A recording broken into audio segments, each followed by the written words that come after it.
Sir இதில் வந்து எல்லா படத்துல மாதிரி ஹீரோ ஹீரோயின்லாம் நான் யாரையுமே கமிட்டும் பண்ணலை, யார்கிட்டையும் சொல்லவும் இல்லை. அந்த அந்த கமிட்மெண்ட் நான் யாருக்குமே கொடுக்கல. அஸ் அ லீட் ரோல் ஒவ்வொரு கேரக்டரும். ஆனால் ஒரே ஒரு வார்த்தை கொடுத்தேன், ப்ரொடியூஸ் நீங்கள் வந்து பண்ணிட்டு போகும்போது இந்த படம் பார்க்கும்போது ஏன்டா இதுக்கு போனோம் ஒன்றுமே இல்லை அப்படின்னு நீங்கள் யாரும் நினைக்க மாட்டீங்க. ஸோ ஒவ்வொரு கேரக்டருக்கும் அவங்களுக்கான ஒரு ப்ளே, அவங்களுக்கான ஒரு நியாயம், அவங்களுக்கான ஒரு ஸ்க்ரீன் ஸ்பேஸ் கொடுத்துருக்கேன். அதனால் நான் இதில் லீடுன்னு பார்த்தீங்கன்னா அந்த முக்கியமாக 3 சுமக்கிறவங்க பார்த்தீங்கன்னா வீரன், அது ப்ரொடியூசர் சார் பண்ணியிருக்காரு. அப்புறம் ஸ்ரீராம் பாலவாசன் பண்ணியிருக்காரு.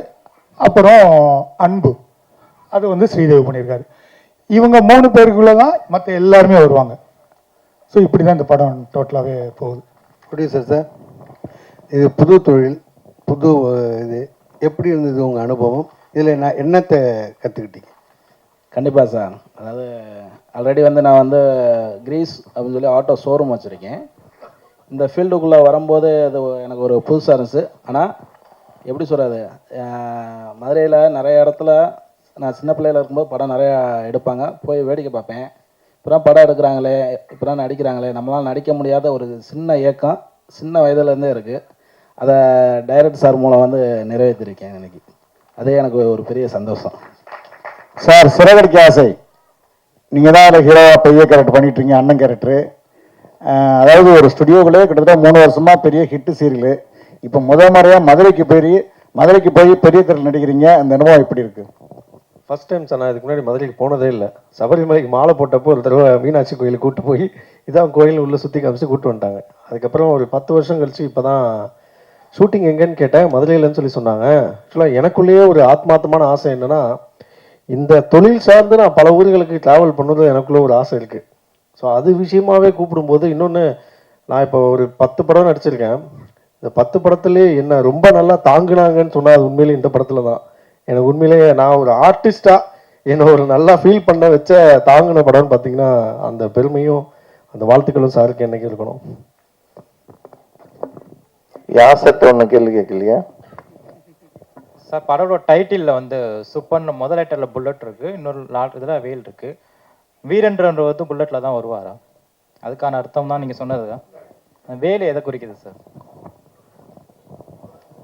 வேல் வந்து அந்த வதம் சொன்னேன் இல்லையா, அழித்தலுது, அதுக்காக அது கனெக்ட் ஆச்சு. நான் சொன்னேன் சூப்பர்னும் போது அந்த அக்கிரமத்தை அழிக்கிறதுக்காக அந்த வேல் கொண்டு வந்திருக்கும். சார் யாசருக்கு ஒரு கேள்வி. தொடர்ந்து நெகட்டிவ் ரோலாக நடிச்சுக்கிட்டு இருந்த யாசரை வந்து இப்போ வந்து நீங்கள் பாசிட்டிவாக நடிக்க வச்சிருக்கீங்க, அதுக்கு என்ன காரணம்னு தெரிஞ்சுக்கலாமா? இல்லை இதுலேயும் பாசிட்டிவ் இல்லை, இல்லை இப்போ அவர் மேடையில் தான் பாசிட்டிவாக நடிச்சிட்டு இருக்காரு. இல்லை இதுலேயும் பாசிட்டிவ் இல்லை, நெகட்டிவ்லேயே இது ரொம்ப சேலஞ்சிங்கான ஒரு கேரக்டர். ஸோ எல்லோரும் கண்டிப்பாக இந்த படமாக பார்த்தா கண்டிப்பாக சொல்லுவாங்க என் கேரக்டர் பற்றி. ஏன்னா டைரக்டரும் இன்னைக்கு சொன்னாங்க, ப்ரொடியூசர் சாரும் சொன்னாங்க, படம் பார்த்துட்டு எஸ்பெஷலி உங்களை சொன்னாங்க. ஏன்னா ஒரு நெகட்டிவ் கேரக்டர் பார்த்து எல்லோரும் நிறைய பேர் திட்டுவாங்க, நானும் திட்டு வாங்கியிருக்கேன். ஆனால் இந்த படமாக பார்த்தா ஆக்டிங் வைஸாக நான் ரொம்ப பாராட்டுவாங்க. ஸோ அதுக்கு டைரக்டர் தான் ரொம்ப நன்றி சொல்லணும்.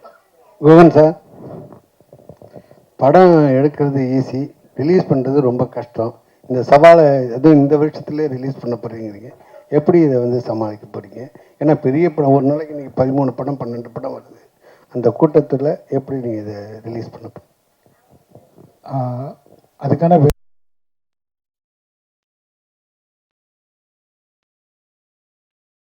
நாங்கள் எப்போ ரிலீஸ்னா, நான் என்ன சொன்னேன்னா அடுத்து டிசம்பர் மிடில் போயிட்டு அவங்களுக்கு தெரியும், நியூ இயர் கிறிஸ்மஸ் பொங்கல்லாம் பெரிய பெரிய படங்கள் எலெக்ஷன் அடுத்து வரப்போகுது. எலெக்ஷன் வந்துச்சுன்னா நம்ம கண்டிப்பாக போஸ்ட் ஓட்டவோ ஓடாருக்கு அது எதுவுமே தெரியாது. ஸோ வந்தால் இந்த வருஷம் வந்துட்டா ஓகே சார். இன்னொன்று என்ன பெரிய பிரச்சனைனா, நான் சார்ட்டு சொல்லும்போது, சார் நம்ம படம் எடுத்துட்டோம், இதுக்கப்புறம் நம்ம ஒரு 6 மாதம் வெயிட் பண்ணோன்னா 1 மாதம் நீங்கள் நண்பர்கள் வீட்டில் கேட்கும்போது ஈஸியாக சொல்லுவீங்க, இல்லைப்பா இந்த இதெல்லாம் பார்ப்பேன். 2வது மாதம் கேட்கும்போது கொஞ்சம் சொல்லுவீங்க, 3வது மாதம் என்னாச்சுன்னு கேட்கும்போது கொஞ்சம் கோவம் வரும்.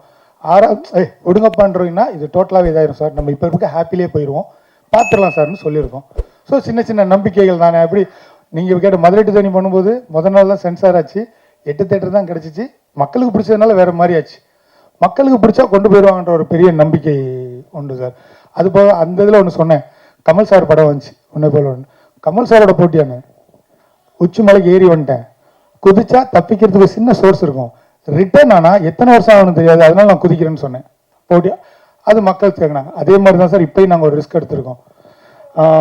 யாசர் இதில் கேட்டதில் அந்த நெகட்டிவில் இதுலேயும் நெகட்டிவ் எல்லா நெகட்டிவ்லையும் சில ரூல் வச்சுருப்பாங்க, நான் இப்படி தான் பண்ணுவேன் அப்படி தான். ஸோ அது மாதிரி பெண்கள்கிட்ட தப்பாக இருந்தாலும் ஒரு சில விஷயங்கள் இருக்கும்ல, அப்படி இல்லாமல் ஒரு கேரக்டராக இருக்கும். ஆக்டிங் ஸ்கோப் ரொம்ப இருக்கும். அது மாதிரி சிங்கிள் ஷாட், இந்த படத்தில் சிங்கிள் ஷாட் 2 பேர் நடித்தாங்க எனக்கு. அதில் யாசரும் காயத்ரியும் ஒரு சாங் ஒரு இதில் பேசுவாங்க, கண்டினியூ டயலாக், ஒரு எமோஷன்ஸ் கட் பண்ணி போகலாமான்னாங்க, முடியவே முடியாது, எனக்கு சிங்கிள் ஷாட் தான் இது வேணும், அப்போ தான் ஒரு இரிட்டேட் வரும்னு பண்ணாங்க. அப்புறம் இன்னொரு சீன், முக்கியமான சீன், காயத்ரி கிட்ட கண்ணை இமிக்கக்கூடாது, எனக்கு கிட்டத்தட்ட நான் ஒரு அது வந்து ஒரு 50 செகண்ட்லேருந்து 1 மினிட்டோ வரும், எனக்கு ஒரு லென்ஸ் ஷாட் கண் இமைக்காமல் என்னை பார்த்துட்டே இருக்கணும் கேமராவை அப்படின்னு சொன்னேன். அதையும் சூப்பராக பண்ணியிருக்காங்க, ரொம்ப நல்லா வந்திருக்கும். அது மாதிரி நிறைய சேலஞ்ச் எல்லாருமே எடுத்துருக்காங்க, டே நைட் சொன்னது தான். ஸோ அதனால் ரெக்ஸ் எடுக்கணும் சார், கண்டிப்பாக இந்த வருஷத்தில் நம்ம வந்துடுறேன்னா இதை ப்ரொடியூசர்கிட்ட கன்ஃபார்ம் பண்ணிட்டு தான் நான் தைரியமாக சொல்கிறேன். கதை கரு வந்து நம்ம வீட்டில், நமக்கு தெரிஞ்சவங்க படம் பார்க்குறவங்க வீட்டில், இல்லை பேப்பரில் நியூஸில் படிக்கிறோம். இன்றைக்கி 3 விதம் தான். ஒன்று, பெண்கள் டெய்லி நம்ம பார்த்துட்ருக்கோம் இந்த சோசியல் மீடியாவில் எப்படி பாதிக்கப்படுறாங்க. சோசியல் மீடியாவால் இப்போ கூட நீங்கள் பார்த்துருப்பீங்க, ஓசூரில் அவள் லவர் சொன்னதுக்காக ஒரு பொண்ணு ஒரு பெரிய விஷயம் பண்ணிடுச்சு. அதெல்லாம் அது மாதிரி ஒரு விஷயம் இதுக்குள்ளே இருக்குது. ஒரு பொண்ணு சோசியல் மீடியாவில் யூஸ் பண்ணுறதுல மட்டும்தான் அவங்க வாழ்க்கை ஒரு பிரச்சனை வருதானா, அப்படி இல்லை, ஃப்ரெண்டுன்னு நம்புறவங்களாலையும் வருது.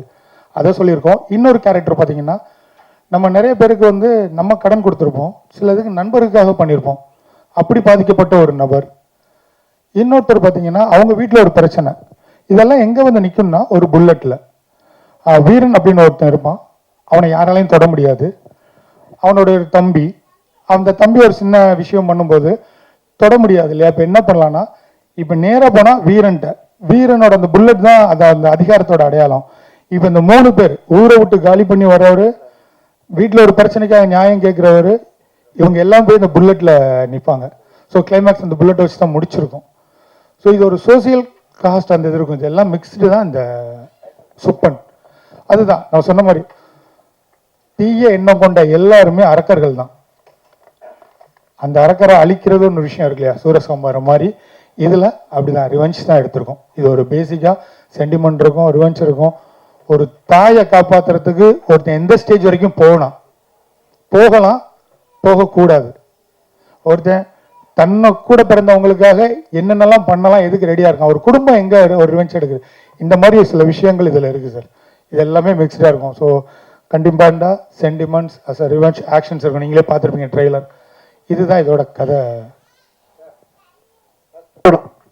ஃபஸ்ட்டு படம் வந்து தேனி டு மதுரை டு தேனி வந்து 5Dயில் எடுத்தீங்க. இந்த படத்தை அதே மாதிரி அதே கேமராவில் பண்ணியிருக்கீங்களா, இல்லை யூனிட் பூராவே மதுரையில் வச்சு பண்ணீங்க? அது ஃபஸ்ட்டு படம். அந்த தொழில் ரகசியெல்லாம் சொல்லாதீங்க சார், இது பின்னாடி பிரச்சனை வரும். நிறைய இடத்துல இந்த கேமரா தான் இல்லை சொல்லி கேமரா சார், நிறைய இடத்துல இந்த சின்ன கன்ஃபியூஸ் இருக்கு. மதுரை டு தேனி விளையாடி போட்டு டிஜிட்டல் கேமரா ஒரு 270 ஒரு கேமரா சோனி. சனிக்கிழமை சாயங்காலம் 5 மணி 2வது படம் தான் அந்த 5D ஸ்டில், அதுதான் செவல் ரெக்கார்ட் கரெக்டாக. அதுக்கப்புறம் வழக்கு நிறைய வந்துச்சு, அந்த கன்ஃபியூஷன். நல்ல கேள்வி. செகண்ட் படம் தான் அந்த 5D, அது லிம்கா ரெக்கார்டு. ஸோ இந்த கேமரா இந்த படம் வந்து நாங்கள் ரெட் யூஸ் பண்ணியிருக்கோம். ஆக்சுவலாக நிறைய பேர் கேட்கலாம், டிஎஸ்எல்ஆர் சினிமாட்டோகிராஃபர் டிஎஸ்எல்ஆர் அப்படிலாம் யூஸ் பண்ணி ஏன் ரெட் நீங்களே போறீங்கன்னு. ஆக்சுவலாக இது முதல் படம் என்னுடைய தயாரிப்பாளருக்கு. எனக்கு நிறைய டிஎஸ்எல்ஆர் இல்லை, இன்னைக்கு லேட்டஸ்ட் வந்திருக்கு அதை விட. ஆனால் ஒரு படம் பண்ணும்போது அவருடைய நண்பர்களும் வருவாங்க, என்னப்பா படம் பண்ணுறேன்னா ஏதோ சின்ன கேமரா வச்சுட்டு இருக்காங்க, கேட்டு பண்ணியா, கரெக்டான ஆளான ஒரு பிரச்சனை வரக்கூடாதுக்காகவே நாங்கள் ப்ரூவ் பண்ணியிருக்கீங்களா சார்? இருக்கோம். இருந்தாலும் ப்ரொடியூசருக்கு ஃபர்ஸ்ட் படம்னால ரெட்டில் பண்ணுவோம் அப்படின்னு சாரோட டிஸ்கஸ் பண்ணி தான் இது ரெட்டில் பண்ணியிருக்கேன் சார். வாழ்த்துக்கள் சார். நன்றி. மாப்பிள்ளை பேசும்போது சொன்னாரு சமூக நீதியை பத்தி இந்த படம் பேசுதுன்னு சொன்னாரு. நீங்க என்ன மாதிரி சமூக நீதி அரசியல் இந்த படத்துல வந்து நீங்க காட்டியிருக்கீங்க, என்ன தாக்கத்தை ஏற்படுத்தும் இந்த படம்? நான் நினைச்சேன் இந்த கேள்வி வரும்னு. அந்த வார்த்தை வந்து தவறான வார்த்தை. தவறான வார்த்தைன்னா எல்லாரும் அதுக்கு பிரச்சனை பண்ண போறாங்க. மாப்பிள்ளை இந்த படத்துல வந்து சமூக நீதியெல்லாம் நம்ம சொல்லலை, அரசியலும் கிடையாது. சமூகத்துல நடக்கக்கூடிய அநியாயங்கள், தவறுகள், அந்த விஷயத்தை தான் இந்த படம் பேசியிருக்கு. அதை தான் அவர் அந்த வார்த்தைகள் சரியா சொல்லியிருக்காரு. சமூக நீதி பெரிய வார்த்தை, அது பெரிய அரசியல், நாங்கள் அதுக்குள்ள வரல, சூப்பன் ஜெயிக்கணும். அதாவது சமூகத்தில் நடக்கிற அநீதிகளை சொல்லியிருக்காரு சார். இதில் பார்த்தீங்கன்னா ரொட்டேரியன் நிறைய பேர் இருக்கீங்க போல இருக்கு, எந்த அளவுக்கு ஹெல்ப்பாக இருந்திருக்காங்க? ரொட்டேரியன் சார் இந்த படம் உருவானது காரணமே பாண்டியன் கிளப் தான். ஏன்னா அங்கே போனதுனால தான் இந்த இப்படி ஒரு ப்ரொடியூசரை நான் சந்தித்தேன்.